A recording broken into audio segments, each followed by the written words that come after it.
Hey guys, this is Northville Tech. In this video, we're going to show you how to pay Mission Lane credit card bill online. We will put a link in the description below for you to sign up. Also, don't forget to click subscribe and hit the notification bell to never miss out our future videos. To start, open the website. Then log in with your email address and password. Once you're logged in, you'll see a button for Make a Payment. Click on Make a Payment. Now, select the payment amount. You could also enter a custom amount. But in this case, we'll be paying the minimum amount. Next, select a payment date. You could select either to send immediately, or schedule another date.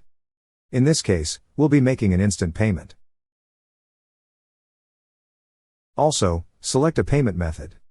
If you haven't added yet, click on Link a bank account, to link using Plaid. Or click on Add Bank Account, and manually enter the account and routing number. After that, click on Review Payment. Lastly, review the payment details. If everything's good, click on Submit Payment. 'Tis how you pay Mission Lane credit card bill online. Thank you so much guys for watching, and if you have not yet subscribed to our YouTube channel, please subscribe to our YouTube channel as we create tech videos almost every day. Also check out our website northvilletech.com for great tech articles, and our recommended resources in the description below for various sign-up bonuses.